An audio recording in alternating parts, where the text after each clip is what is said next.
জি sir, দেখা যাচ্ছে sir. ওকে ওকে, আচ্ছা আইএফআরএস 9 হচ্ছে ওই যে ভাই যে বললেন আইএস 39 ছিল, আইএস 39টাকে এখন রিপ্লেস করছে আইএফআরএস 9। আইএস 39 আর নো মোর অ্যাপ্লিকেবল। আর এর সাথে অন্য কয়েকটা আইএফআরএস আছে, যেমন ফেয়ার ভ্যালু লাগে। আইএস 7 হচ্ছে প্রেজেন্টেশন, এটা হচ্ছে ফাইন্যান্সিয়াল ইনস্ট্রুমেন্ট, তো 9 হচ্ছে ফাইন্যান্সিয়াল ইনস্ট্রুমেন্ট হচ্ছে রিকগনিশন এন্ড মেজারমেন্ট, এটা আইএফআরএস 9। আইএফআরএস 7 হচ্ছে ফাইন্যান্সিয়াল স্টেটমেন্ট ডিসক্লোজার। আর আইএস 32 হচ্ছে ফাইন্যান্সিয়াল ইনস্ট্রুমেন্ট প্রেজেন্টেশন। তা আপনাদের কাছে একটু অবাক লাগতেছে যে 32তে হচ্ছে আগের আইএস, এটাতে প্রেজেন্টেশন, আর রিকগনিশন মেজারমেন্ট পরে আসছে। এটার কারণটা হচ্ছে আগের সিরিয়াল যেটা ছিল, যখন আইএফআরএস আসে নাই, আইএফআরএস যখন আসে নাই তখন আইএস 32 ছিল হচ্ছে প্রেজেন্টেশন, আর রিকগনিশন মেজারমেন্ট ছিল হচ্ছে আইএস 39। 39 বন্ধ হয়ে গেছে, স্বাভাবিকভাবে এইগুলো এখনো অ্যাপ্লিকেবল আছে। ঠিক আছে, ওকে। এখন আমরা যদি দেখি আইএস 39 প্রথম শুরু হয়েছিল হচ্ছে আইএসবি আইএসসি কাছে নিছিল। আমরা তো জানি যে ISC international accounting standard committee 2000 সালে আইএসবি হয়ে যায়, তখন হচ্ছে 39কে অ্যাডাপ্ট করে নেয়। আচ্ছা, তারপরে 2005 সালে একটা জয়েন্ট প্রজেক্ট শুরু হয়। এফএসবি মানে হচ্ছে আমেরিকান অ্যাকাউন্টিং স্ট্যান্ডার্ড বোর্ড, হ্যাঁ, এটা হচ্ছে আমেরিকান অ্যাকাউন্টিং স্ট্যান্ডার্ড বোর্ড, হ্যাঁ। আর হচ্ছে আইএসবি হচ্ছে ইন্টারন্যাশনাল অ্যাকাউন্টিং স্ট্যান্ডার্ড বোর্ড।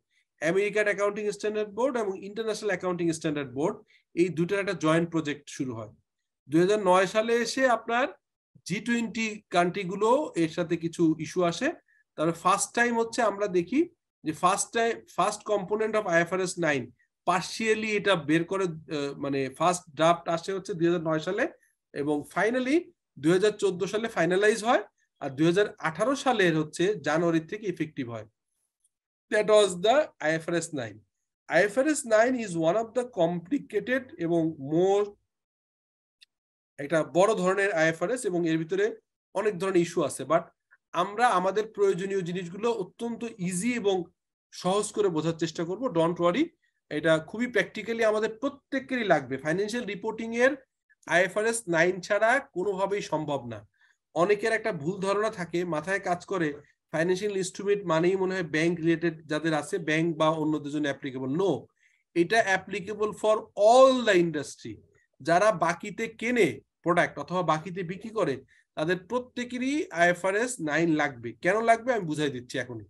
সেটা হচ্ছে এই যে প্রজেক্টটা বললাম, সেটা 2008 সালে আইএফআরএস 9 রিপ্লেস করে হচ্ছে আইএস 39। আর 3টা ফেজ ছিল। প্রথম ফেজ ছিল হচ্ছে classification and measurement. Second phase ছিল ইম্পায়ারমেন্ট। ইম্পায়ারমেন্ট মানে হচ্ছে এখানে ইম্পায়ারমেন্ট কিন্তু আলাদা একটা ইম্পায়ারমেন্ট আছে, সেটা হচ্ছে আইএস 36, এটা আলাদা। আর এখানে ইম্পায়ারমেন্টটা অন্য একটা জিনিস। এখানে ইম্পায়ারমেন্টটা হচ্ছে আমরা যে অ্যাকাউন্ট রিসিভেবল করি না, account receivable, AR. Account receivable মানে হচ্ছে যে আমি বাকিতে বিক্রি করলে আমার অ্যাকাউন্ট রিসিভেবল ক্রিয়েট হয়। এই অ্যাকাউন্ট রিসিভেবলের কতটুকু আনকালেক্টেবল থাকবে কি থাকবে না, এই সব কোশ্চেন নিয়ে ইম্পায়ারমেন্ট করতে হয়, এটা আমরা দেখব। আর আরেকটা জিনিস আছে হেজ অ্যাকাউন্টিং। হেজ অ্যাকাউন্টিংটা আমাদের দেশে অপারেশন খুব কম, এই কারণে হেজ অ্যাকাউন্টিং নিয়ে কম কথা বলবো, কিন্তু অন্য দুইটা ইজ ভেরি ইম্পর্টেন্ট। এই 3টা ফেজ ছিল। আচ্ছা, এবারে আমরা আইএস 39 এর সাথে আইএফআরএস 9 এর ডিফারেন্সটা কোথায় হলো, এটা একটু বুঝলে সুবিধা হবে। প্রথম হচ্ছে IAS 39 requirement were difficult to understand. IFRS 39 যখন আসে তারপর থেকে আপনার যতবার আমিও পার্টিকুলারলি যখন সিএমএ পাস করি তখন অলরেডি এটা চলে আসছে, ওই সময় আসছে, মানে সিএমএ যখন পড়ি তখন আমাদের আসছে, তখনও বুঝতে অসুবিধা হতো। পরবর্তীকালে আমরা যখন কিছু ব্যাংক অডিটে যেও আমরা দেখেছি এখানে অনেক কিছু মিলানো যেত না। না মিলানোর অন্যতম কারণ ছিল আইএস 39 ছিল রুল বেস। আচ্ছা, আপনারা তো নিশ্চয়ই জানেন যে what is the difference between rule base and principle base, এটা তো জানেন, বলেন তো ডিফারেন্সটা কি?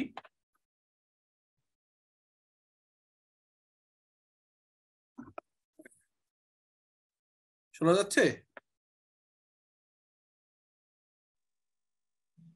স্যার? রুল বেসডটা আসে হচ্ছে কনসেপচুয়াল ফ্রেমওয়ার্ক থেকে, আর প্রিন্সিপাল বেসড গুলো আসে হচ্ছে আইএফআরএস থেকে। বিষয়টা একটু ঠিক এরকম না, বিষয়টা আমি বলি আপনাকে, বুঝতে পেরেছি আপনার আপনার আপনি যেটা বলার চেষ্টা করছেন আমি বুঝতে পেরেছি। সেটা হচ্ছে রুল বেস আর প্রিন্সিপাল বেস হচ্ছে আগের সব আইএসআইএফএস গুলো মূলত রুল বেস ছিল। রুল বেস মানে ভেরি স্পেসিফিক, যেমন হিসাব করা, যে ট্যাক্সের মতো আমাদের ট্যাক্সেস যেটা ছিল না, যে হ্যাঁ স্যার, বুঝতে পারছি। ওরকম একদম স্পেসিফিক করা ছিল রুল বেস, যে private limited company let's say 32%, public limited company এখান থেকে 10% কম, 22.5% বা 25%, এরকম স্পেসিফিক যখন হয় তখন বলে rule base.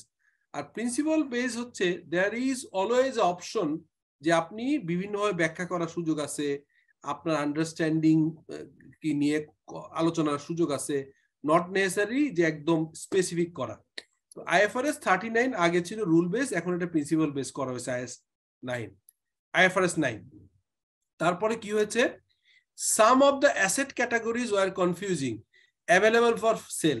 Available for sale বলতে কি বোঝা যায় বলেন তো, এটার মানে কি বলতে পারবেন, এটার মানে কি অ্যাভেলেবল ফর সেল?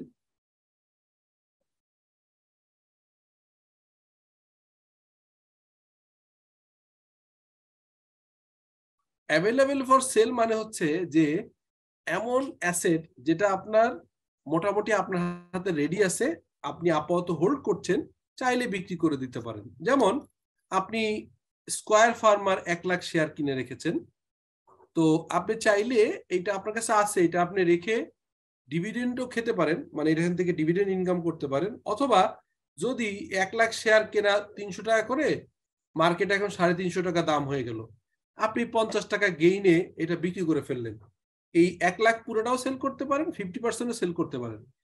এই যে আপনার কাছে রেডি আছে, আপনি যে কোনো সময় সেল করতে পারেন, এটাকেই বলা হয় অ্যাভেলেবেল ফর সেল। এইটা আইএস 39-এ ভুলভাবে ব্যাখ্যা করা ছিল। সেখানে বলা ছিল যে আসলে যেটাকে হেল টু ম্যাচুরিটি, আমি একটু পরে দেখাবো, হেল টু ম্যাচুরিটি যে সিকিউরিটি গুলো আছে, মানে যেটা আপনি অ্যাভেলেবল ফর সেল না, এটা রেখে দিতে হবে, রেখে দিবেন, সেটার সাথে কনফিউশন ছিল। যাই হোক, এখন যেহেতু ক্লিয়ারলি এটা ডিফাইন করে দিছে, কোনো সমস্যা নেই। অ্যাভেলেবল ফর সেল মানে হচ্ছে আপনার হাতে রেডি আছে, আপনি যে কোনো সময় সেল করতে পারবেন। আমি এটা সামনে ক্লিয়ার করব, যদি কেউ না বুঝেন কোনো চিন্তা করেন না, এটা এখনো বেসিক লেভেল আছে, এরপরে ক্লিয়ার পিকচার এখানে দেয়া আছে, অতএব বুঝতে পারবেন। Objective behind issuing IFRS 9 was to develop a new financial instrument standard is principle based and less complex. ওই যে বললাম আগে এটা রুল বেসড ছিল, এখন প্রিন্সিপাল বেসড এবং less complex. IFRS 9 is IASB's response to the financial crisis and represent a fundamental consideration of the accounting for the financial instrument. 2008 সালের পর থেকে যে ফাইন্যান্সিয়াল ক্রাইসিস শুরু হয় ইউএসএ তে, আপনারা আমি আগের স্লাইডে দেখালাম যে এটা একটা প্রজেক্ট, দেখেন কি প্রজেক্ট ছিল, আইএসবি মানে international accounting standard board and FASB মানে financial accounting standard board in USA, এই দুইটা অথরিটির জয়েন্ট প্রজেক্ট। এটার কারণটা কি জানেন?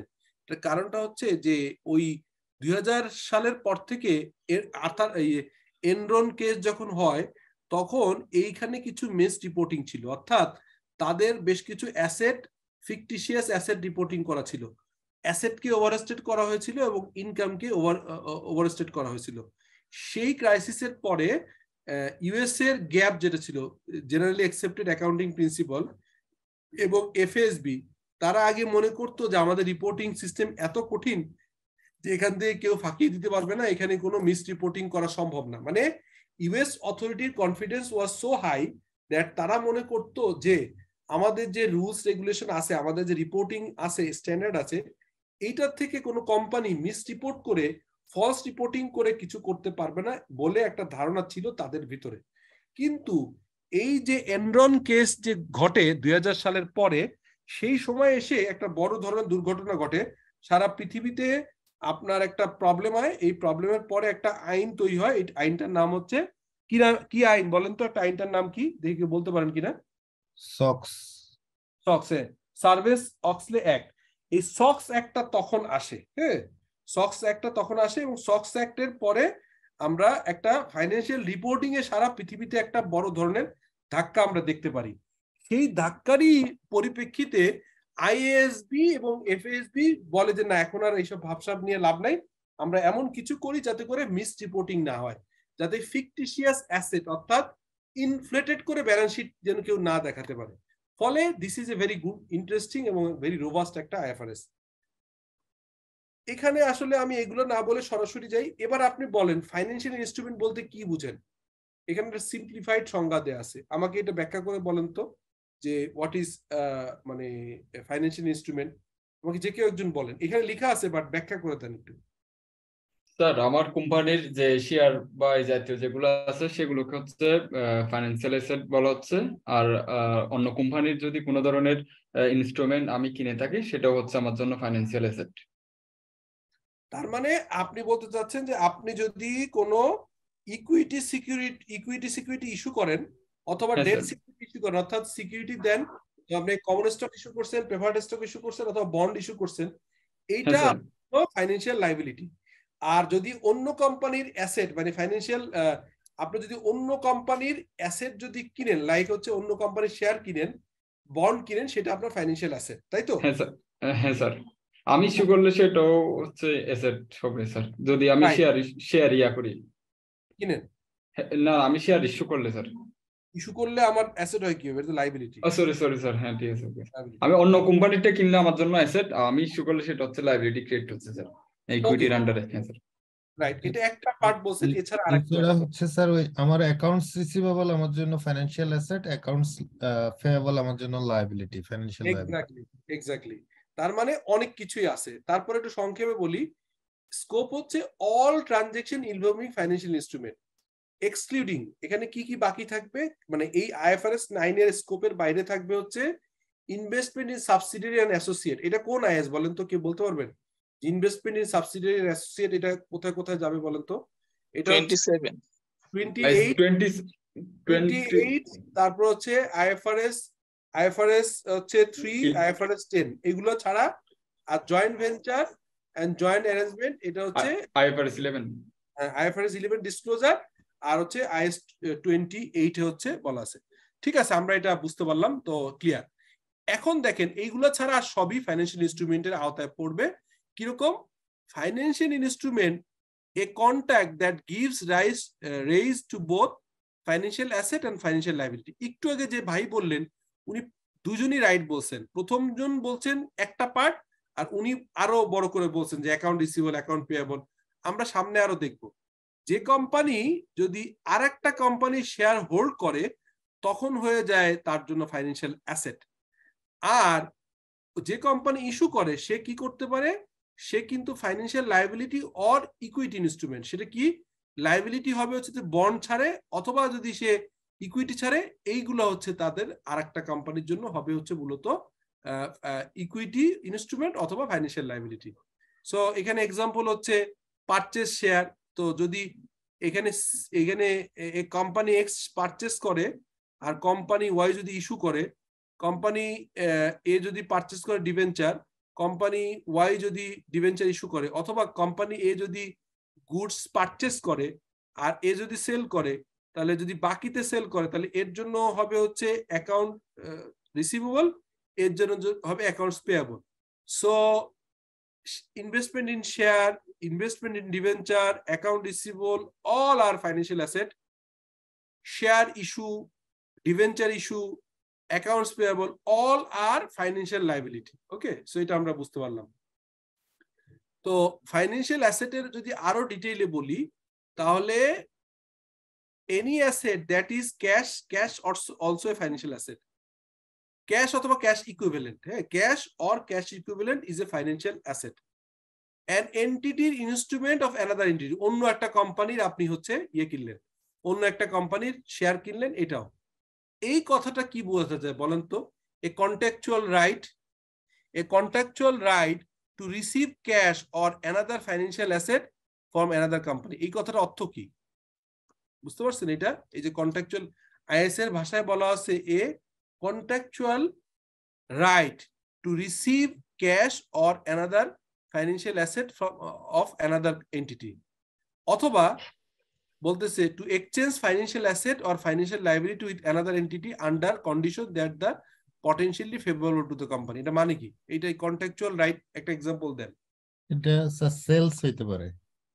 সেলস এর ফলে যে অ্যাকাউন্ট রিসিভেবল হয় ওটাকেই বলা হয়েছে। কারণ দেখেন কি বলা হচ্ছে, a contractual right to receive cash, তার মানে আপনি এখন প্রোডাক্ট সেল করছেন, প্রোডাক্ট সেল করে অ্যাকাউন্ট রিসিভেবল হয়েছে, তাহলে ভবিষ্যতে 15 দিনের যদি আপনার টার্ম হয় যে পেমেন্ট টার্ম 15 দিন পরে আপনি ক্যাশ পেয়ে যাবেন। অথবা যদি আপনি ক্যাশ না দেয় তাহলে নিশ্চয়ই আপনার একটা প্রমিসারি নোট অথবা তার বদলে আপনাকে একটা আপনার তার কোম্পানির শেয়ার, যেমন আমরা জানি যে আইএফআরএস 2 নর্মালি বাংলাদেশে প্র্যাকটিস নেই দেখে আমরা কম পড়াই। আইএফআরএস 2 তে কিন্তু একটা ইন্টারেস্টিং জিনিস বলা আছে, সেটা হচ্ছে আপনি কিন্তু প্রোডাক্ট বাই সেল করতে পারেন ক্যাশ ছাড়াও ইকুইটি ইনস্ট্রুমেন্ট দিয়ে। অর্থাৎ কিরকম হয়, ধরেন স্কয়ার কোম্পানি আজকে ডিক্লেয়ার করলো যে তাকে সাপ্লাই দিবে হচ্ছে মনে করেন আপনার কোম্পানি XYZ কোম্পানি, তো স্কয়ার কোম্পানি আপনাকে টাকা দিবে না, এই র মেটেরিয়াল কেনার এগেইনস্টে টাকা দিবে না। সে কি করবে, তার কোম্পানির শেয়ার 6 মাস পরে দিয়ে দিবে। এটাকে বলা হচ্ছে শেয়ার বেস পেমেন্ট। হ্যাঁ, তো এরকমও হতে পারে। তো বলা হচ্ছে ক্যাশ পাবেন অথবা শেয়ার, মানে মোট কথা অ্যাকাউন্ট রিসিভেবল। আর একটা কথা হচ্ছে certain contract to be settle in the equity or owners equity. ওই যে বললাম যে আপনি একটা অ্যাসেট পেলেন, সে তার বদলে আপনি পরবর্তীকালে ইকুইটি দিয়ে দিবে অথবা শেয়ার দিয়ে দিবে। মোট কথা হচ্ছে যে cash, investment in share, investment in debenture, investment in bond and account receivable, এইগুলোই হচ্ছে মূলত ফাইন্যান্সিয়াল অ্যাসেট। আর cash and cash equivalent. Financial liability মানে হচ্ছে ধরেন আপনি কন্ট্রাকচুয়াল লায়াবিলিটি হচ্ছে অ্যাকাউন্টস পেয়াবল অথবা হচ্ছে আপনার কোনো শেয়ার ইস্যু করলেন, ডিবেঞ্চার ইস্যু করলেন, এটা অলরেডি বলে ফেলেছি। এই স্লাইডটা ইজ দ্য মোস্ট ইম্পর্টেন্ট। এই স্লাইড বুঝলে আইএফআরএস 9 এর 60-70% বোঝা হয়ে যাবে। So late very concentrate on this slide. হ্যাঁ,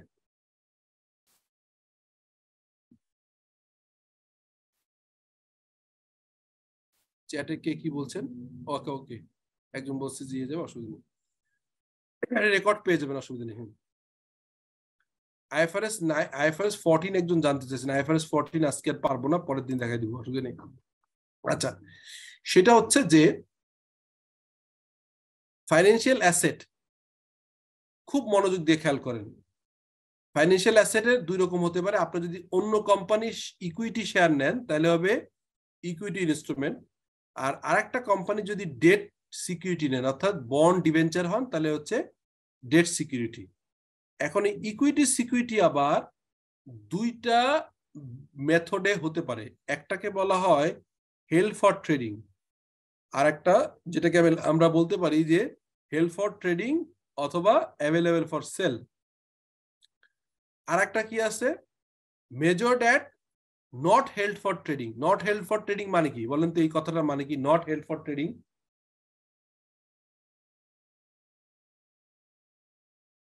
স্যার বিক্রয় না করার উদ্দেশ্যে যদি হয়, আপনি মেবি এরকম এটাকে যাচ্ছে। রাইট, আর একটা ভাষায় বলতে পারেন, সেটাকে বলে হেল্ড টু ম্যাচুরিটি। সোজা কথা যে আমি এটা ধরে রাখবো, আমি এটা বিক্রি করবো না, ঠিক আছে? তাহলে আপনার সোজা কথা, আপনি অন্য একটা কোম্পানির শেয়ার কিনেছেন, এই শেয়ারটা ট্রেডিং করার নিয়তে কিনছেন অথবা শেয়ারটা ধরে রাখবেন এরকম নিয়তে কিনেছেন। এই 2টা ডিফারেন্স। তো যদি আপনি ট্রেডিং করার নিয়তে কিনে থাকেন তাহলে আপনার যতবার ফাইন্যান্সিয়াল ইয়ার ক্লোজ হবে ততবার পর্যন্ত ওই ইনভেস্টমেন্টটাকে কি করতে হবে, মার্কেটে ফেয়ার ভ্যালু কত আছে এটা বের করতে হবে। আর আপনি ধরেন কিনছেন, লেটস সে একটা উদাহরণ দিই, একটা সিম্পল উদাহরণ দিই, স্কয়ারের 1 লাখ শেয়ার কিনছেন, দাম দিছে 1 লাখ না 10,000 বলেন, 10,000 শেয়ার কিনছেন, ইন্টু প্রত্যেকটার দাম 300 টাকা করে, তাহলে 300 হলে 300 ইন্টু 10,000, তাহলে কত হয় আপনার 30 লাখ টাকা। তাহলে আপনি 30 লাখ টাকা যখন কিনলেন, that is your initial measurement এবং রিকগনিশন করে মেজার করলেন। তখন অ্যাকাউন্টিং এন্টিটি কি হবে? 30 লাখ টাকা শেয়ার কিনলে আপনার এন্টিটি, অ্যাকাউন্টিং এন্টিটি কি হবে বলেন তো? Investment in share and cash is credit. Investment in shares debit. Investment in share, investment in share, সামনে লিখবেন স্টক, যেহেতু আলাদা আলাদা দিবেন, Square Pharma, stock in Square Pharma debit, আর ক্রেডিট হবে ব্যাংক। হ্যাঁ, ব্যাংক থেকে ক্যাশ অর ব্যাংক, হ্যাঁ সরি ব্যাংক হবে, ব্যাংকে যাবে, কারণ 30 লাখ টাকা হ্যাঁ এটা ব্যাংকের মাধ্যমে হয়। ব্রোকারেজ হাউসে যাবে। হ্যাঁ ঠিক আছে, আচ্ছা গেল। তাহলে এরপরে বছর শেষে যদি এই 30 লাখ টাকা শেয়ার 31 লাখ টাকা আসে, 1 লাখ টাকা কি অ্যাকাউন্টিং এন্ট্রি হবে? স্যার এটা প্রফিট এন্ড লসে দেখাবো আর কি স্যার? এটা স্যার আনরিয়ালাইজ গেইন, আমি তো এখনো সেল করি নাই। হ্যাঁ একদম ট্রু, একদম ট্রু। এইখানেই আজকের ক্লাসের শুরুতে আমাকে কয়েকজন বলছিলেন স্যার ওসিআই আর আদার ইনকাম, এই জায়গাটা এখন ক্লিয়ার করবো, এই জন্য বললাম দা মোস্ট ইম্পর্টেন্ট স্লাইড। হ্যাঁ হয়তো আজকের ক্লাসটা এই ডিসকাশন করে এখানেই শেষ করবো, এটা পুরো বুঝে ফেলবেন। জিনিসটা কেমন খেয়াল করেন, নর্মালি যে ভাই এখন বললেন আপনার মাথায় কাজ করতেছে যে এই টাকাটা তো রিয়েলাইজ হয় নাই, তাহলে স্যার বলতেছে প্রফিট লসে নিতে হবে।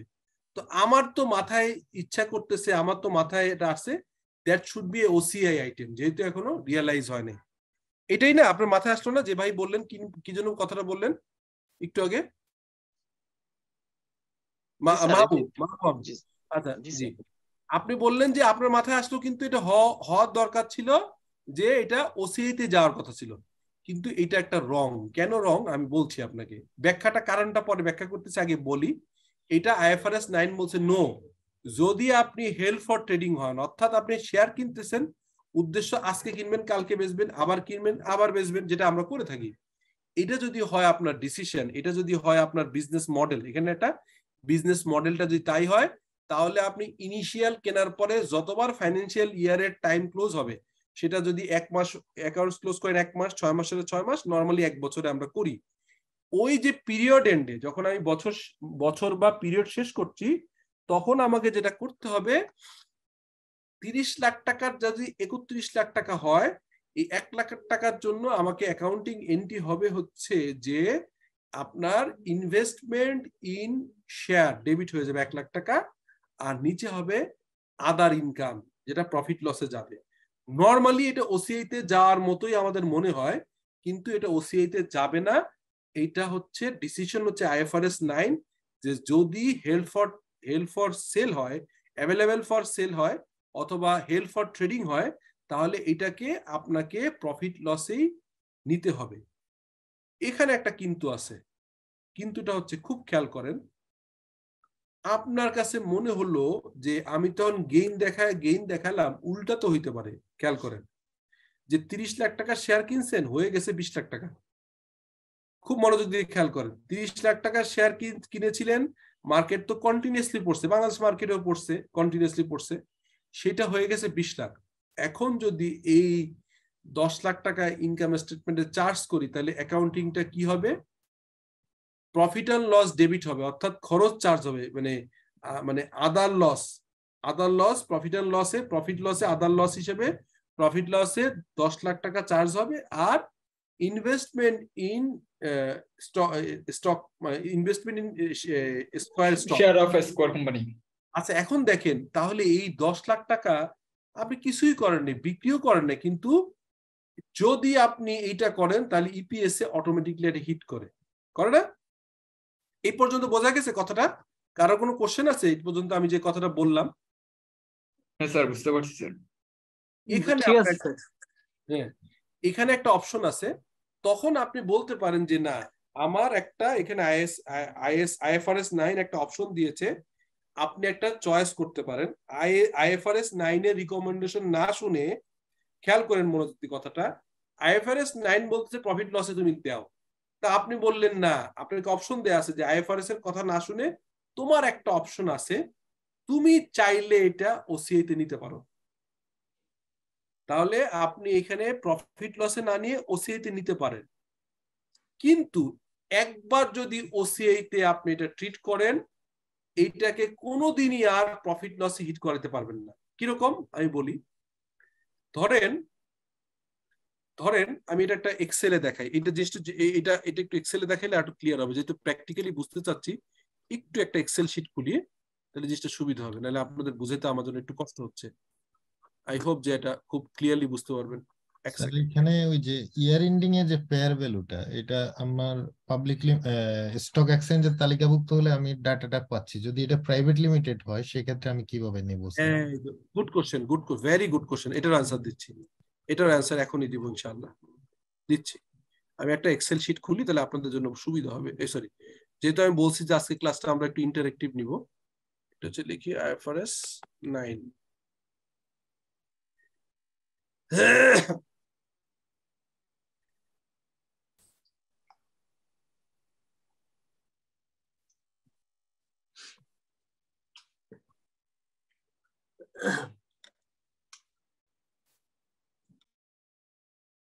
এখন কি এক্সেল শিট দেখা যায় ভাই? জি স্যার, দেখা যায়। দেখা যায়। ওকে, আচ্ছা, প্রথমে ওনার কোশ্চেন অ্যান্সারটা, উনি বলতেছে যদি লিস্টেড কোম্পানি হয় তাহলে তো খুব সহজে আমি প্রতিদিনই ট্রেডের শেষে কত টাকা প্রাইস আমি জানি, কিন্তু যদি এটা না লিস্টেড হয়, প্রাইভেট কোম্পানি হয়, তাহলে আসে বের করা কঠিন। তখন একটা মেথড আছে, এটাকে বলে কম্পেয়ারেবল কোম্পানি রেফারেন্স। মানে কি? মানে এই ধরনের শেয়ারের কেমন ট্রেড হচ্ছে, এটা দিয়ে আপনি একটা মার্কেট ভ্যালু বের করতে পারেন। আর যদি তা না হয়, যদি ইম্পসিবল হয় যে বেরই করতে পারছেন না, তখন আসলে এটাকে আরেকটা মেথড আছে, সেটাকে বলা হয় হচ্ছে আপনার এই এই ইয়ে আপনার নেট রিয়ালাইজেবল ভ্যালু তো বের করতে পারেন না, তখন আপনার ফিউচার ক্যাশ ফ্লো মেথডে যেতে হয়, which is a very complicated one. Most of the ক্ষেত্রে প্রাইভেট লিমিটেড কোম্পানিটা আসলে আপনার ওই কস্টেই দেখানো হয়, কোনো গেইন লস দেখানো হয় না। এটা কমপ্লিকেসি অ্যাভয়েড করার জন্য, যেহেতু লিস্টেড কোম্পানির সিকিউরিটিজ প্রতিদিনই বাড়া কমে মার্কেটে, ওটা নিয়ে কোনো আমি যে কোনো সময় প্রাইস পেতে পারি। কিন্তু প্রাইভেট কোম্পানি হলে যেহেতু রেফারেন্স পাওয়া যায় না, মোস্ট অফ দ্য কোম্পানি একটা কোম্পানির সাথে একটা কোম্পানির কম্পেয়ারেবল অত নাও মিলতে পারে। ধরেন আপনি যদি দেখেন যে আরেকটা কোম্পানি বিক্রি হয়েছে, আপনার কোম্পানির একই রকম টার্নওভার, তখন একই রকম সাইজ, ধরেন তাদেরও টার্নওভার কাছাকাছি 400 কোটি টাকার মতো, আপনারও 400 কোটি টাকার মতো, তাদেরও পেইড আপ আছে ধরেন 100 কোটি টাকার মতো, আপনারও 100 কোটি টাকার মতো, এরকম কম্পেয়ার হলে সেই কোম্পানি যদি অতীতে বা ভবিষ্যৎ অতীতে নিকট অতীতে কোনো বাইসেল হয়, সেই কম্পারিজনটা দেখে আপনি প্রাইসিংটা করতে পারেন, এটাকে বলে কম্পেয়ারেবল কোম্পানি। যদি এরকম কোনো রেফারেন্স না পান, তাহলে আরেকটা মেথড আছে যেটাকে বলা হয় হচ্ছে ফিউচার ক্যাশ ফ্লোকে প্রেজেন্ট ভ্যালু করতে হয়, হুইচ ইজ ভেরি কাম্বারসাম। যে কারণে মোস্ট অফ দ্য ক্ষেত্রে প্রাইভেট লিমিটেড কোম্পানির ক্ষেত্রে আপনি এটাকে কস্টে রাখলে কোনো সমস্যা নেই। বোঝা গেছে ভাই যে অ্যান্সারটা, আপনি যে কোশ্চেনটা করছিলেন? জি স্যার, বুঝতে পেরেছি, থ্যাংক ইউ স্যার। ওকে, এখন আপনি আসেন, একটু আগে যে কথা বলছিলাম যে আপনাকে IFRS 9 বলছে, খেয়াল করেন, IFRS 9 বলছে, খেয়াল করেন, যে তুমি যদি হচ্ছে ট্রেডিং হয়, তুমি যদি হচ্ছে ট্রেডার হও, শেয়ার প্রতিদিন ট্রেডিং করতেছো, হ্যাঁ, প্রতিদিনই তুমি শেয়ার বাই সেল করো, তুমি ট্রেডিং করো, তাহলে তোমার অপশন হচ্ছে তুমি বিক্রি করবা fair value through profit loss. এটা তোমার মাস্ট, এটা করতে হবে, you need to follow, you need to follow, এটা তোমাকে মানতে হবে, ইউ নিড টু ফলো, এটা তুমি ফলো করবা। খেয়াল করেন, এখন বলছে যে তুমি তারপরও যদি তোমার কোনো মতামত থাকে, তুমি যদি মনে করো যে না এটা আমি মানবো না, তখন তোমার একটা অপশন আছে। অপশনটা কি? অপশনটা এখানে লিখে দিই। অপশন কি হলো? অপশন ইউ ক্যান চুজ, আপনি চুজ করতে পারেন, ইউ ক্যান চুজ কি করতে পারেন? চুজটা আপনি হচ্ছে চুজ করতে পারেন ফেয়ার ভ্যালু থ্রু OCI। এখন চ্যালেঞ্জ হচ্ছে, তুমি যদি একবার OCI করো, তাহলে তোমার আর কোনোদিনই প্রফিট লসে আনতে পারবে না। বিষয়টা কেমন? এবার আমি এই আপনাকে IS এর অপশন বলি, আর হচ্ছে অন্য অপশন বলি, খেয়াল করেন, আপনার ভালো লাগবে বুঝতে। এটা হচ্ছে IFRS 9 বলছে, IFRS 9 বলছে যে তুমি এটাকে অ্যাকাউন্টিং এন্ট্রি, ধরেন আপনি কি আসলো, তখন কি হবে এন্ট্রিটা? গেইন, আপনার কি হচ্ছে, আমি যেটা বললাম যে 30 লাখ টাকাতে 31 লাখ হইলে আমি কি করতেছি, আমি লিখছি হচ্ছে ইনভেস্টমেন্ট বাড়াচ্ছি, ইনভেস্টমেন্ট ডেবিট করতেছি 1 লাখ, আর ক্রেডিট করতেছি কি বলতেছি profit and loss, PNL। Profit and loss করে আমি দিচ্ছি হচ্ছে 1 লাখ, ঠিক আছে? এটা হচ্ছে আমি আইএফআরএস অনুযায়ী করছি। কিন্তু বলতেছে অপশন 2 যদি যান আপনি, এটা অপশন 1 এ আইএফআরএস এর এটা না করে, আইএফআরএস এটা না করে যদি আপনি নিজে অপশন 2 এটা চয়েস করেন, আপনি অপশন গেলেন, এই যে অপশনে গেলেন, এই অপশনটা আপনি চয়েস করলেন, এইটা আপনার অপশন, তখন আপনার অ্যাকাউন্টিং এন্ট্রি হবে, তখন অ্যাকাউন্টিং এন্ট্রি হবে কি, আপনি লিখবেন হচ্ছে, কি লিখবেন বলেন তো? একইভাবে লিখবেন হচ্ছে আপনার ইনভেস্টমেন্ট বাড়বে, ইনভেস্টমেন্ট ডেবিট করবেন হচ্ছে কত, 1 লাখই, মানে 1 লাখ টাকা বাড়লো। আর ক্রেডিট করবেন হচ্ছে আপনার, তখন ক্রেডিট হবে হচ্ছে ওসিআই। ওসিআই আচ্ছা গেল, খেয়াল করেন। এখন এটা গেল হচ্ছে, ধরেন আপনি একটা রিপোর্টিং পিরিয়ড গেল, আপনি ধরেন, আমি ধরে নিলাম যে হচ্ছে 31/12/2021।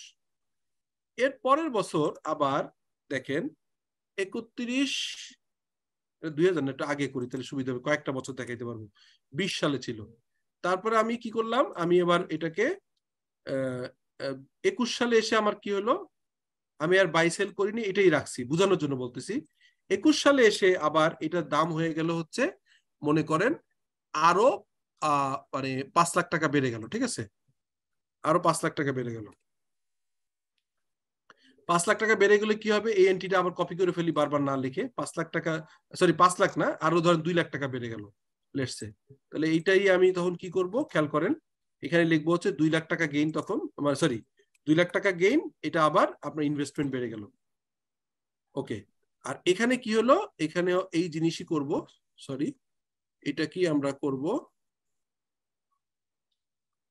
এখানে আমি তখন লিখবো 2 লাখ টাকা ওসিআইতে। আচ্ছা, এরপরে এসে দেখেন 2022 সালে এসে খেয়াল করেন, 2022 সালে লেটসে 20 ফেব্রুয়ারি 2022, খুবই খেয়াল করেন 2022-এ যখন সেল করলেন, এটা সেল করে ফেললেন, তখন সেল করলেন হচ্ছে লেটসে আপনার 40 লাখ টাকায়। তাহলে কি হবে, আপনি ক্যাশ এখন ব্যাংকে কত পাবেন বলেন তো?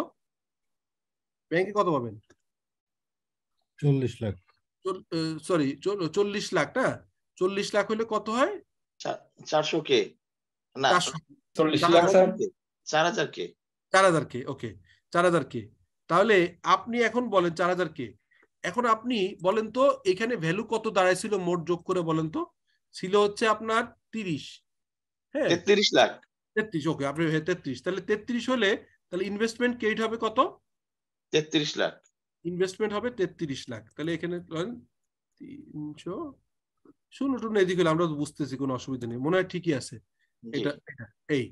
তাহলে এখন আপনি গেইন কত আসবে, গেইন কত লিখবেন?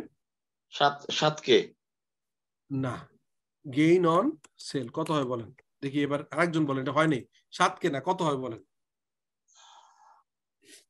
আগে আপনি অলরেডি আগের বছর নিয়েছেন, 2 নিয়ে নিছেন, তাহলে এখানে হবে 4 লক্ষ। 4 লক্ষ হবে, 4 লক্ষ হবে, হ্যাঁ 4 লক্ষ হবে, ঠিক আছে? হ্যাঁ 7 থেকে 3 বাদ, হ্যাঁ 4 লক্ষ। 4 লক্ষ হলো না, 4 লক্ষ। তাহলে আপনি তাহলে বিষয়টা কি ঘটলো, আপনি এই যে 4 লক্ষ টাকা নিলেন, তাহলে আগের বছরের গুলো রিটেন আর্নিংসে আপনি অলরেডি চলে গেছে কত, তার মানে আলটিমেটলি আপনার এখানে 2টা ভাগ করতে হবে। আপনি ওই 4 লক্ষ টাকা এখানে আপনি নিবেন হচ্ছে প্রফিটে নতুন করে, আর আগে আপনি অলরেডি রিটেন আর্নিংস আছে, খেয়াল করেন আগে রিটেন আর্নিংস আছে কত, আপনি মিলাই দিবেন এরকম, আগে রিটেন আর্নিংস হচ্ছে 3 লাখ, মানে আপনি রিটেন আর্নিংস এর থ্রুতে আপনি গেল, এটা হচ্ছে ঘটনা। কিন্তু স্যার আমি তো স্টক কিনেছিলাম 30 লাখ টাকার, কিন্তু আমি প্রথম 2 বছরে বুক করছি কি 1 লাখ আর 2 লাখ, 3 লাখ টাকা বিক্রি করছি আপনার 40 লাখ। জি, তাহলে তো আমার 33 লাখ টাকা, আর এখন 40 থেকে 33 বাদ দিলে 7 লাখ টাকা। 7 লাখের মধ্যে আবার 4 লাখ হচ্ছে, 3 লাখ যে আগেই বুক করছেন। 3 লাখ তো আগে বুক করছি, কিন্তু আমার টোটাল ঠিক আছে, আপনার কথা বুঝছি, আমি এভাবে লিখে দিই, ওনার কথা লজিক আছে, উনি যেটা বলছেন না উনি ঠিক বলছে, আমি এভাবে দেখাই দিই, বেটার হবে। এই যে 7 লাখে আমি গেইন দেখালাম, তাহলে আমার ডেবিট হয়ে যাবে এই যে আমি আগের বছরগুলোতে যে করছিলাম না, আমি দেখাই দিই আপনাকে, এটাকে পরে নিয়ে বুঝছি, ওনার কনসার্নটা আমি বুঝতে পেরেছি। এটা হচ্ছে আরেকটা কলাম লাগবে আমার উপরে, একটা ইয়ে লাগবে, রো লাগবে, সেটা হচ্ছে দেখা দিচ্ছি, বুঝতে পারছি। আমি রিটেন আর্নিংস করবো হচ্ছে কত, রিটেন আর্নিংস ডেবিট করবো কত, আমার 3 লাখ, কারণ আগে তো 3 লাখ দেখানো ছিল। তার মোট কথা যে আমি একই কথা, না। আপনার আলটিমেটলি আমার আগের 2 বছরে আমার প্রফিট লস দিয়ে রিটেন আর্নিংস এ গেছিল, আমি আসলে মূলত রিটেন আর্নিংস ক্রিয়েট করে আমি টোটাল দেখাই দিলাম হচ্ছে আমার 7 লাখ টাকা। এটা আমার কোনো অসুবিধা নেই, আমি কিন্তু টোটাল 7 লাখ টাকাই গেইন দেখালাম।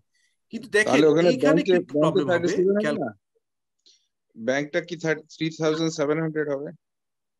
না ব্যাংক কিন্তু পুরোটাই যাবে, কারণ ব্যাংক পুরো যাবে কেন, যে আপনার হচ্ছে সরি মিলন তো মিলে নাই না, এখানে 40, আচ্ছা তো মিলবে না। না 37 হবে। আপনি যদি রিটার্ন আর্নিংস দিয়ে দেন তাহলে আপনার ব্যাংকে আপনার কম আসবে, তো রিটার্ন আর্নিংস থেকে পরে এটা অ্যাডজাস্ট হচ্ছে, সুতরাং ওটা 3700 কি হবে? 3700 হবে।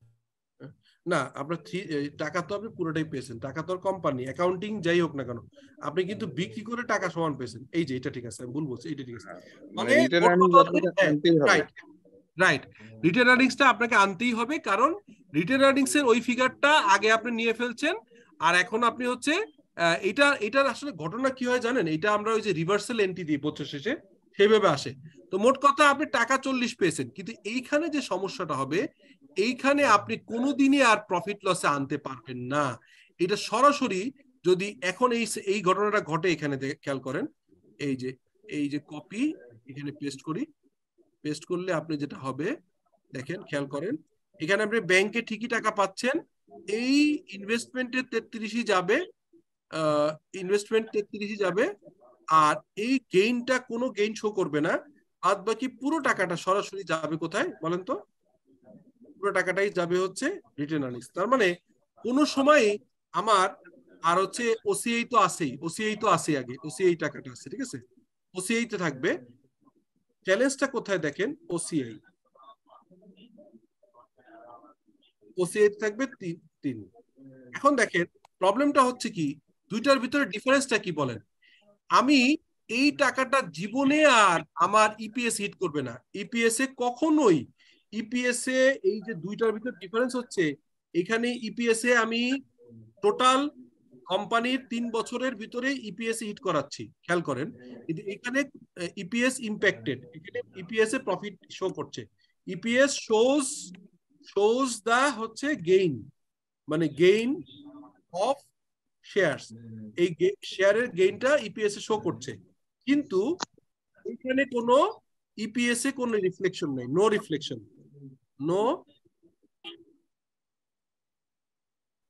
no reflection in the EPS, no reflection,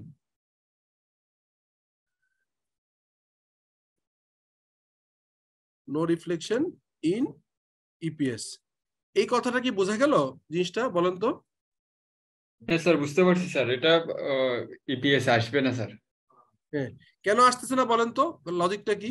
এটা হচ্ছে স্যার ওসিআই এর মাধ্যমে স্যার, আমরা তো রিভ্যালুয়েশন রিটেন আর্নিংস এ নিয়ে গেছি, তো রিটেন আর্নিংস এর টাকাটা তো স্যার ইয়াতে, যেটা তো প্রফিট এন্ড লস আসে সেটাই তো ইপিএস এ হিট করে, মানে আমি এই তো এটা রাইট, এটা তো অলরেডি আনি নাই। জি, এই ওসিআই কোন জায়গার আইটেম, ব্যালেন্স শিট আইটেম, হ্যাঁ হ্যাঁ এই ওসিআই কোথায় আইটেম, এটা ওসিআই থেকে সরাসরি ব্যালেন্স শিটে চলে যাচ্ছে, হ্যাঁ, ব্যালেন্স শিটে চলে যাচ্ছে, ব্যালেন্স শিটে চলে যাচ্ছে। এইটাও ব্যালেন্স শিটের আইটেম, এই যে এটাও balance sheet item, balance sheet, আর রিটেন আর্নিংস তো ব্যালেন্স শিটের আইটেমই, ঠিক আছে। তার মানে হ্যাঁ স্যার।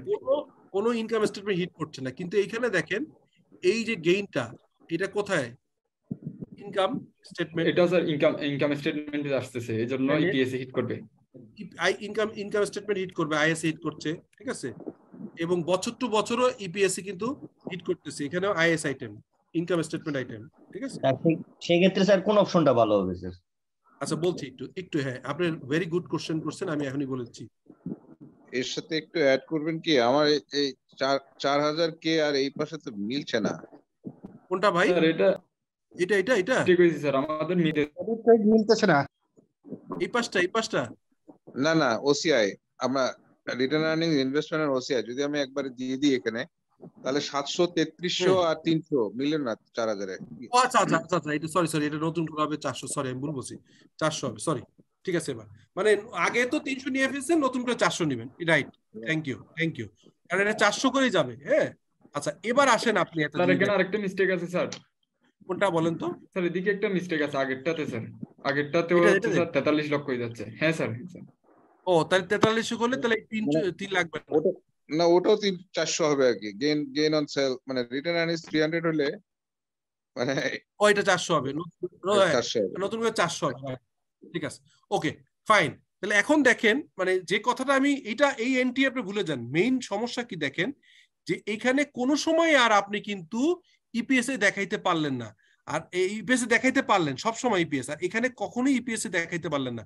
এখন দেখেন একটা সিম্পল জিনিস চিন্তা করে দেখেন তো, আমি একটা বড় জিনিস বলি, সেটা হচ্ছে আমাদের যে এএমসি কোম্পানি আছে না, এটা কি শুনেছেন তো? অ্যাসেট ম্যানেজমেন্ট কোম্পানি শুনেছেন এএমসি? হ্যাঁ হ্যাঁ শুনেছি। এদের কি মেইন ইনভেস্টমেন্ট কোথায় থাকে বলেন তো? এদের মেইন ইনভেস্টমেন্টই হচ্ছে শেয়ার কেনা বেচা করা বা নতুন করে হচ্ছে মিউচুয়াল ফান্ড ইস্যু করা। তো তারা দেখেন যদি যদি এই অপশন চয়েস করে, মানে যেটা আইএসএ সাজেস্টেড আছে, তাহলে সমস্যা কি? সমস্যা হচ্ছে যখন শেয়ার মার্কেট কন্টিনিউয়াসলি পড়তে থাকবে, হ্যাঁ, কন্টিনিউয়াসলি পড়তে থাকলে প্রবলেমটা কি হবে, তখন তার প্রতি বছর কিন্তু লস প্রভিশন করতে করতে ইভেন ইকুইটি নেগেটিভ হয়ে যেতে পারে এইখানে। যে কারণে তারা অনেক সময় এএমসি কোম্পানিগুলো চুজ করে যে না, আমি এটা যাব না, আমি যাব হচ্ছে কিসে, আমি যাব হচ্ছে এখানে, আপনার হচ্ছে যে ওসিআই দেখাবো। ওসিআইতে দেখাইতে আর একটা প্রবলেম কি, আপনি তার ইপিএস এ কখনোই হিট করাইতে পারলেন না, তার মানে আপনার পারফরমেন্সটা প্রপারলি শো করতে পারলেন না। এগুলো হয়ে যাচ্ছে, এটা ওয়ান কাইন্ড অফ, আপনি খেয়াল করেন যে আমরা যে ক্যাপিটাল গেইন করি, আইএস 16 আপনারা যারা করেছেন, যারা করেননি আমি করে দেখাবো। নর্মালি আমরা যখন আইএস 16 এ ক্যাপিটাল গেইন হয়, তখন আমরা কি অ্যাকাউন্টে এন্ট্রি দিই মনে আছে আপনাদের? বলেন তো, ক্যাপিটাল গেইন হলে অ্যাসেটের, বলেন তো কি হয়? একটা অ্যাসেট পার্টিকুলারলি ডেবিট হয়, অ্যাসেট ডেবিট হয়, ধরেন বাড়লো, এটা হচ্ছে রিভ্যালুয়েশন রিজার্ভ, আমরা নাম বলি রিভ্যালুয়েশন রিজার্ভ, হ্যাঁ, রিভ্যালুয়েশন রিজার্ভ অ্যাসেট ডেবিট হবে, ধরেন এখানে লেটস সে 300 টাকা, আর আমরা এখানে ক্রেডিট করি হচ্ছে রিভ্যালুয়েশন রিজার্ভ। আর রিভ্যালুয়েশন রিজার্ভ দেখেন এই 300 টাকা, এই রিভ্যালুয়েশন রিজার্ভটা কি কিসের আইটেম? Balance sheet item. জি, ব্যালেন্স শিট আইটেম। সো আমি যতক্ষণ পর্যন্ত অ্যাসেট সেল না করছি, ততক্ষণ পর্যন্ত ইনকাম স্টেটমেন্টে হিট করবে না। বিক্রি করার পরে রিয়েলাইজ হলেই কিন্তু আলটিমেটলি, এবং এইখানে যে গেইনটা রিভ্যালুয়েশন রিজার্ভ, এটা দুইটা জায়গায় হিট করে, একটা হচ্ছে ওসিআই তে যায়, ওসিআই, হ্যাঁ, ওসিআই তে যায় এবং সেটা সরাসরি চলে যায় ব্যালেন্স শিটে। তো আলটিমেটলি এই রিজার্ভটার হিটটা ওসিআই তে দেখায় যে অ্যাসেটের একটা ভ্যালু বাড়ছে, কিন্তু কখনোই ইপিএস হিট করে না আনলেস আদারওয়াইজ সেল করা হয়। এই অপশনে দেখেন যখন সেল করছি তখনও কিন্তু আমি কোন রকম কোনো, এখানে তাও সুযোগ আছে অ্যাসেট সেল করার সময়, এই যে আইএস 16 অনুযায়ী দেখেন, আইএস 16 এ তাও একটা সুযোগ আছে, যখন আপনি অ্যাসেটটা সেল করবেন, খেয়াল করে দেন, তখন অন্তত আপনি রিয়েলাইজ করতে পারছেন। যখন সেল করলে অ্যাটলিস্ট সেলের মুভমেন্টও আপনি কিন্তু রিয়েলাইজ করতে পারছেন। কিন্তু প্রবলেম হয়ে গেছে যদি আপনি এইখানে এই চয়েসে যান, অর্থাৎ আপনি এইখানে আসেন যে আপনি আইএস এর ফর্মুলা না শুনে নিজের মতো করে আপনি ওসিআই ট্রিট করবেন, তখন কোনো রিফ্লেকশন কোনোদিনই হবে না হচ্ছে প্রফিট লসে। আর এইটা যদি চয়েস করেন তাহলে আপনার ইপিএস এ শো করবে, কিন্তু একটা সমস্যা আছে। কি সমস্যা? এই সমস্যাটা হচ্ছে যে আপনার যদি কখনো মার্কেট খারাপ থাকে, তখন আপনার প্রতি বছরই আনরিয়ালাইজ গেইনের জন্য প্রফিট এন্ড লসে হিট করবে এবং ইপিএস কমে যাবে। আমি কি বুঝাইতে পারলাম বিষয়টা মোটামুটি? স্যার একদম ক্লিয়ার স্যার। ওকে, এটা মোটামুটি বোঝা গেছে, কিন্তু এটা স্যার আবার মনে হয় ওকে শুনতে হবে আর কি। আচ্ছা নেক্সট ক্লাসে আরেকটু তাহলে দেখাই দিব, এটা একটু সমস্যা আছে কারণ জি এটা তো স্যার আনরিয়েলাইজ গেইনের ক্ষেত্রেই ঘটনা। হ্যাঁ, মানে ঘটনা হচ্ছে কি, রিয়েলাইজ গেইন স্যার আনরিয়েলাইজ গেইনের ক্ষেত্রে বুঝতে পারলাম, কিন্তু যখন লস হবে, আনরিয়েলাইজ লসের ক্ষেত্রে তখন তো আমার ইকুইটি অনেক সময় নেগেটিভ হয়ে যেতে পারে, এবং সেটা তো আমার ইপিএস তো স্যার নেগেটিভ আসবে, তখন কি হবে? এটাই তো সমস্যা। এটা হচ্ছে কি দেখেন, এটা কেন করা হয়েছে আমি বলি, এবার আপনি আসেন কারণটা কি। খুবই মজার ব্যাপার। আগে কি হইতো যখন IAS 39, এটা বন্ধ করি, এখন ওইখানে যাই। ভালো কোশ্চেন করছেন, লাস্ট কোশ্চেনটা ইজ ভেরি ইন্টারেস্টিং, আমি বলি। এবার আবার ওইটাতে যাই। হ্যাঁ, তাহলে দেখেন আপনার অ্যান্সারটা দিই। আজকে অ্যান্সার এটা দিয়ে শেষ করি, আমার মনে হয় আপনাদের বুঝতে সুবিধা হবে। উনি যে কোশ্চেনটা লাস্টে করলো, কি করলাম ওই স্লাইডে যাই আমি। উনি বলল যে স্যার, যে যদি লস হয়, ধরেন আমি রিয়েলাইজ লস হয় নাই, আমি শেয়ার কিনেছি, আমি ধরেন অবশ্য ইকুইটি নেগেটিভ হবে না নরমালি, ধরেন আমি যদি আমার অ্যাসেট ম্যানেজমেন্ট কোম্পানিতে ফান্ড দেয়া আছে 10 লাখ টাকা, আমি 10 লাখ টাকারই শেয়ার কিনলাম। আমি 10 লাখ টাকা আমার অ্যাসেট ম্যানেজমেন্টের ইকুইটি, আমি ধরলাম যে পুরোটাই আমি শেয়ার কিনলাম তর্কের খাতিরে, যদিও পুরো কেনা যায় না, নিয়ম অনুযায়ী কিছু টাকা রাখতে হয় রিজার্ভ টিজার্ভ, তো ধরলাম পুরোটাই কিনেছি। তাহলে 10 লাখ টাকার শেয়ার যদি 11 লাখ টাকা হয়, আর আপনি যদি প্রফিট লসে হিসাব করেন, তাহলে প্রফিট লসে সরাসরি আপনি ইনকামে হিট হবে, এবং যখন ফাইনাল সেল করবেন তখন বাদ বাকি অংশটা করবেন। কিন্তু যদি এইটা না করে আপনি চুজ করেন যে আমি OCI তে নিব, OCI তে নিলে কি হবে, তখন আপনি হিট করবে না। এখন হিট করবে না, সরাসরি ব্যালেন্স শিটে ফাইনাল ইয়ারে যেও ইনকাম স্টেটমেন্ট আসবে না। এখন একজনের কোশ্চেন যে স্যার, আমি যদি এটা প্রফিট লসে দেখাই, তাহলে আমার 10 লাখ টাকাটা প্রথম বছর নামলো হচ্ছে 8 লাখ টাকায়, তাহলে 2 লাখ টাকা আমার লসে হিট করলো, পরের বছর আরো 2 লাখ কমলো, আবার হিট করলো। এরকম করতে করতে নর্মালি কোনো শেয়ারের ভ্যালু নীল হয় না, অতএব নেগেটিভ হবে না। কিন্তু 10 লাখ টাকারটা, যেমন যদি আপনি কোনো শেয়ার কিনে ফেলেন উল্টাপাল্টা, লাইক হচ্ছে পিপলস লিজিং এর মতো শেয়ার হয়, যেটা আপনার কেনা ছিল হয়তো 40 টাকা, হয়ে গেছে 3 টাকা, হ্যাঁ, সেরকম ক্ষেত্রে হয়তো খুবই মানে ভয়াবহ একটা অবস্থান হবে যদি এই IAS অনুযায়ী হয়। তাহলে আপনার কোশ্চেন হইতে পারে যে IAS কি এত, IFRS অথরিটি কি এত ইরেশনাল? ইরেশনাল না। এটা করার কারণটা কি, এবার খুব মনোযোগ দিয়ে খেয়াল করেন। AMC কোম্পানিগুলো একটু চালাকি করত। কি চালাকি? IAS 39 এ দুইটা অপশনই ওপেন ছিল, সেটা চাইলে OCI তে দেখাইতে পারতো, প্রফিট লসও দেখাইতে পারতো। খেয়াল করেন, যখন লস হতো তখন বলতো আমি এটা প্রফিট লসে দেখাবো না, OCI তে দেখাবো। তো OCI তে দেখাইলে কি হতো, EPS হিট করতো না, ব্যালেন্স শিটে একটা আপনার আনরিয়ালাইজ লস আকারে ব্যালেন্স শিটে থাকতো, রিটার্ন আর্নিংস থেকে লেস হয়ে দেখাইতো। কিন্তু OCI তে থাকার কারণে আপনার EPS হিট করতো না। কিন্তু যদি লাভ হইতো তখন সে কি করতো, ধরেন আপনি 30 লাখ টাকারটা 35 লাখ হয়েছে, 5 লাখ টাকা যদি আপনি তখন আপনি বলতেন না আমি এবার OCI না, আমি এবার যাব হচ্ছে প্রফিট লসে, তাহলে 5 লাখ টাকা প্রফিট লস দেখায় আপনি ইনকাম স্টেটমেন্ট ইনফ্লেটেড হয়ে যেত। পরবর্তীকালে ফাইনালি বিক্রি করার সময় যদি আবার লস হয়ে যেত, তাহলে কিন্তু শেয়ার হোল্ডাররা প্রপার ডিসক্লোজার পেত না। এই কারণে আপনি আপনি লাভ হইলেই আপনি দেখাবেন প্রফিট লস, আর হচ্ছে লস হইলেই OCI তে যাবেন। এই ধরনের চালাকি বন্ধ করার জন্য একটা নিয়ম করে দিয়েছে হচ্ছে IFRS 9, বলা হচ্ছে যে ভাই তুমি যদি নরমালি দেখাও, অলওয়েজ তুমি হচ্ছে প্রফিট লসই দেখাবো, সেটা লস হোক অথবা গেইন হোক। ঠিক আছে, তোমার এটা ভালো লাগছে না, তুমি আরেকটা অপশন আছে, তুমি OCI তে যেতে পারো। কিন্তু OCI তে একবার যদি তুমি যাও, তাহলে এই OCI কে আর কখনোই প্রফিট লসে রিকনসাইল বা রিক্লাসিফিকেশন বলে, এই রিক্লাসিফিকেশন করতে পারবে না, মানে OCI থেকে আর কোনোদিন ইনকাম স্টেটমেন্ট হিট করতে পারবে না, ওটা OCI আইটেম হিসেবেই থেকে যে শেষ হয়ে যাবে। ঠিক আছে, তো এই কারণে এইটা আসছে। এবার কি বোঝা গেছে লজিকটা কিছুটা? Clear clear clear. ওকে, তো এই হচ্ছে ঘটনা। কিন্তু কিন্তু এবার আসেন যে আপনার হচ্ছে যে যদি নট ফর হেল্ড মানে আজীবন থাকে, তাহলে আর প্রফিট লস আসবে না, অলওয়েজ OCI তে আসবে। যেহেতু আপনি এটা তো আজীবন থাকবে, এটা তো আপনি ধরেই নিছেন যে আপনি রেখে দিবেন, সো এটা নিয়ে তো প্রফিট লসে আনার কোনো ইস্যু নাই। আর ডেট ডেট সিকিউরিটি যেটা, তার মানে এটা দেখলো শেয়ার বন্ডে ইনভেস্ট করছেন, তখন হচ্ছে যদি আপনি হেল্ড টু ম্যাচুরিটি হয়, অর্থাৎ আপনি যদি কিনে রাখছেন আর আজীবন রেখে দিলেন, তখন আপনি এই অ্যামোর্টাইজ কস্ট, অর্থাৎ যেটা আপনার হচ্ছে যে ওই যে আমরা জানি না ডিসকাউন্ট, বন্ড ডিসকাউন্ট অথবা প্রিমিয়ামে হয়, তাহলে এইটা নর্মালি আপনার ইনভেস্টমেন্ট ইন বন্ড আকারে করবেন, অ্যামোর্টাইজ কস্ট মেথড। নেক্সট দিনে আবার একটু ক্লিয়ারলি বুঝাই দিব। আর এই ইকুইটি সিকিউরিটি গুলো আপনার হচ্ছে ফেয়ার ভ্যালু থ্রু OCI তে দেখাইতে হয়। হ্যাঁ, যদি এটা আপনি এই হয় আপনার এটা মানে অ্যাভেলেবল ফর সেল।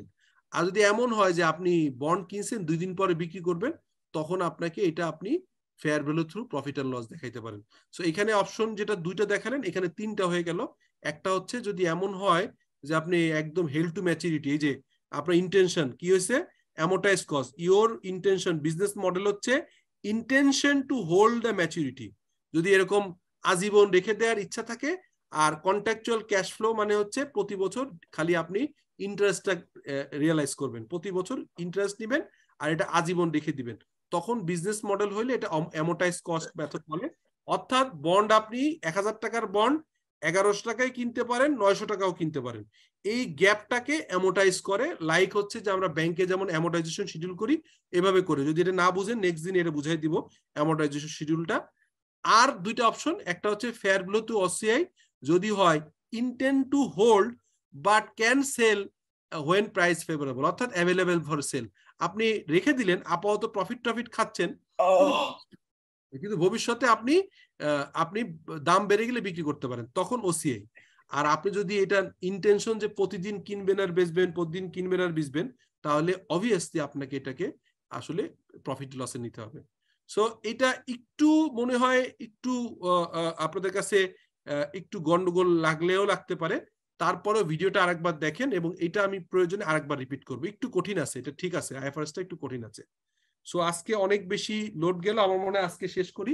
নেক্সট ক্লাসে আমরা এটা বাদ বাকি অংশটা আবার ইয়ে করবো। Already thank you sir thank you sir. Thank you, আসসালামু আলাইকুম। Thank you sir. জি। Thank you sir.